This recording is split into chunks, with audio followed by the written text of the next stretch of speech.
Hey guys, welcome back to another video on the channel. Today I'm going to be going over UFC 293, some predictions that I have for this. If you guys have been watching the past two cards that I've posted, all the predictions that I've had, I'm 9 and 10 in those past two. Last fight, 292 with Sean O'Malley winning. We got all five right on the main card of that. The only fight that we got wrong was the Tony Ferguson one, which was at 291. But hopefully we're going to continue the streak and do well this week. This week's going to be a little different because I have Connor McPherson from the CJ Trades channel here, and he's going to go through. If you guys have been watching our channel for a little while, we've had a UFC podcast. So if you want to introduce yourself to the people here.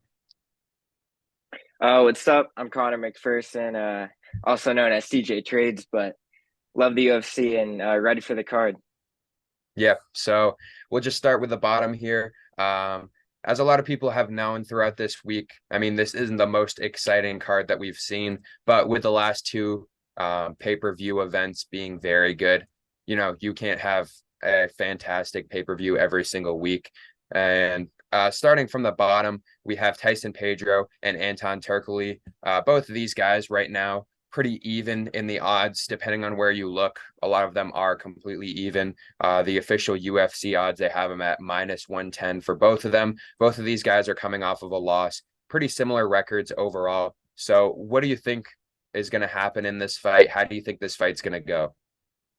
Yeah, for the first card or the first fight of the main event for 293, it is a close one, as you were saying. The odds are evening out recently, with Pedro a slight favorite on some sports books, but Pedro's 3-4 in his last seven fights, and they're not really too impressive wins. He has a ton of losses and not a big gas tank, where a lot of his fights he goes heavy in round one, hopes for a knockout, and if he doesn't get it, he's lost every single fight after that.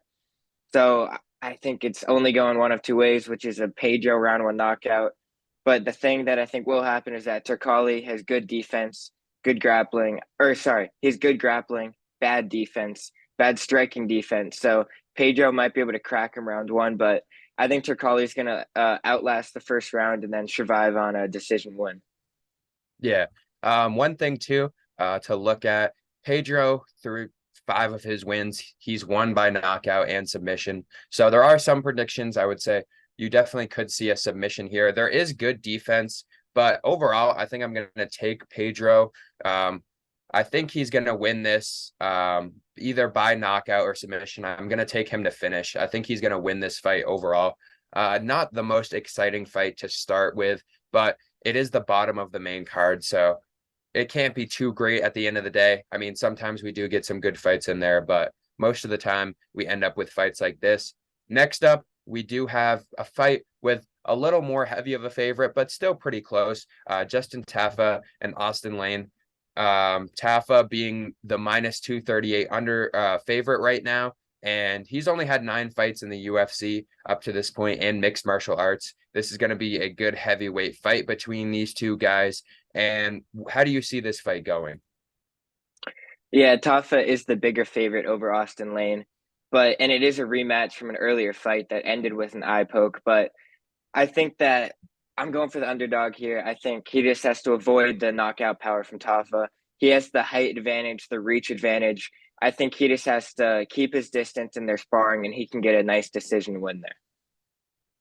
Okay, well, I'm going on the opposite side here. I think especially in Australia with his hometown crowd. I mean, he's from New Zealand, but as close as you can pretty much get when you're going out there. I think he's going to go out with the country and the fans on his back. I think he's going to be able to get a knockout victory. I don't know how soon it'll be. I wouldn't be surprised if it would be in the first round. It might make it to the second round overall, but I do see him coming out with a win here. I just think he does have that power, and he's an exciting fighter. I mean, he hasn't had that many fights up to this point, but he's come out here, and obviously, like you said, last fight, there was a no contest, so we're going to come back into this fight with a rematch, and it'll definitely be one of the more exciting fights on the card. Next up, Nell Cape versus Felipe Dos Santos, and Cape is the ranked fighter in this, and he is the favorite for this fight. And I think going into this fight, it's going to be an interesting fight to see because either one of these guys, I mean, as we've seen them Felipe Dos Santos hasn't fought, so this is his first UFC fight. So it's always interesting to see how fighters come out and fight in their first fight. And with that being said, how do you think he's going to fare in his first fight? Yeah, Dos Santos was a successful LFA fighter, and obviously this will be his UFC debut. But this is kind of like a gimme fight or a reward for doing so well, getting the UFC contract. But Cape is a great fighter and a ranked fighter, so Dos Santos is not expected to win. Big underdog here, and Cape's trying to break into the big three in the flyweight division, where the same guys. It's such an open division where the same guys are rotating for the belt. Dana White wants new contenders in the division. So I think Cape gets an easy knockout win, but I think Dos Santos will put up a fight and he'll be back. Yeah, I completely agree with all that. Cape in the top 10 right now. With this win, it's not the most impressive win, but obviously it helps you move up in the rankings. And especially in that division with the title just moving around the same few guys, I definitely think this will be big for him. I think he'll be able to go out there, and I think that Dos Santos will have some good defense. I don't think he's going to get knocked out within the first 30 seconds, but I wouldn't be surprised if there is a finish, but I am going to go with Cape overall.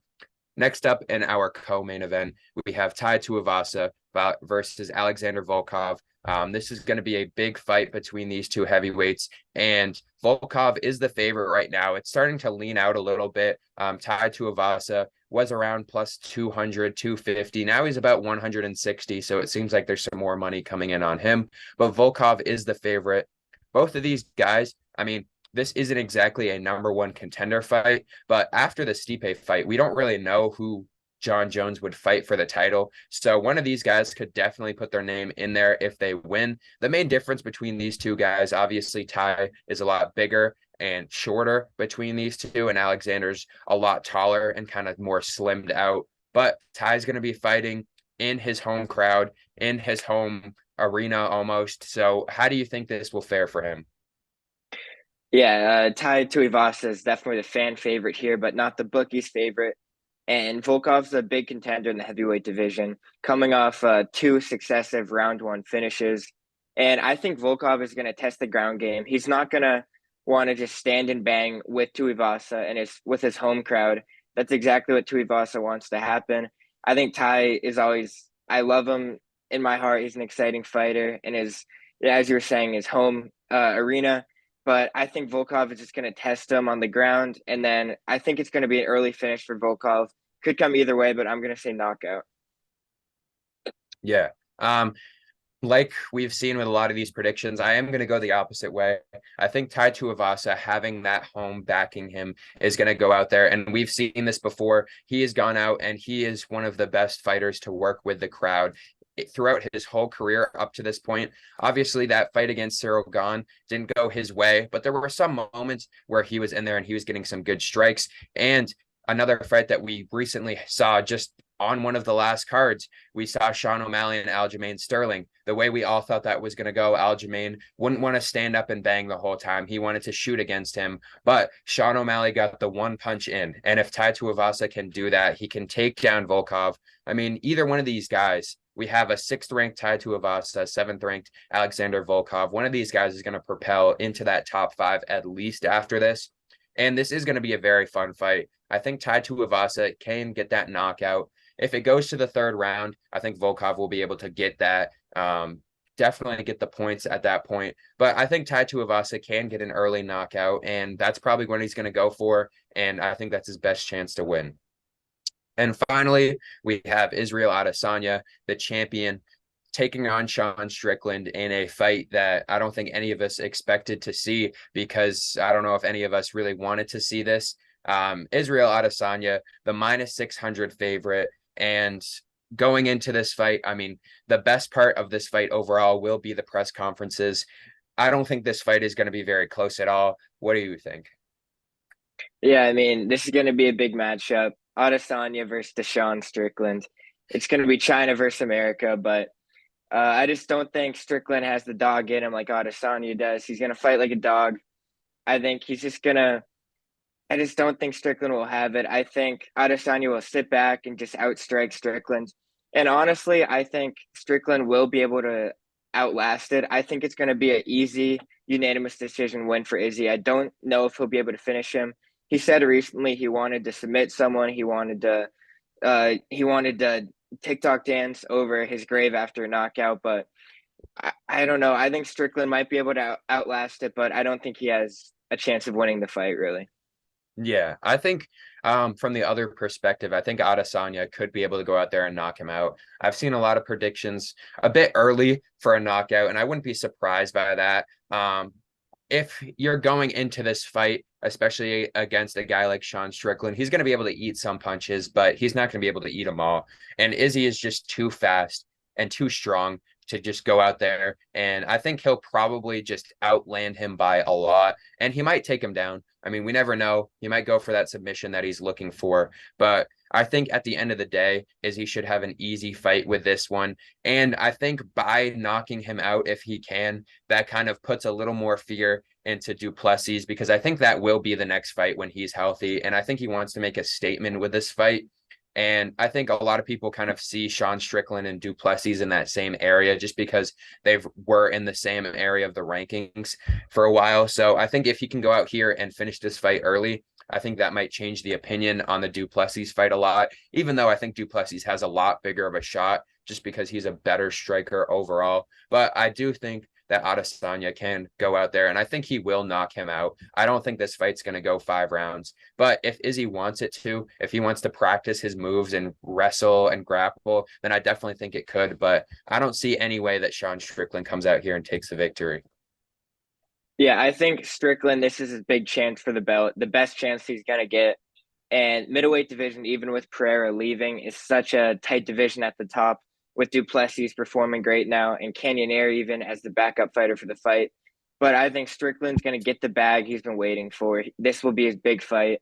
He's going to lose and then go back to being that stepping stone that he always has been. So I think this will cement him outside of the top status of middleweights, as younger guys like Du Plessis will move up.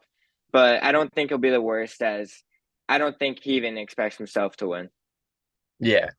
So throughout this whole card, we do have a bunch of different predictions. So we'll see what goes on with all of that. And if you guys haven't yet, I'll put the link in the bio. I'll put it up in a card here somewhere. Go check out Connor's channel.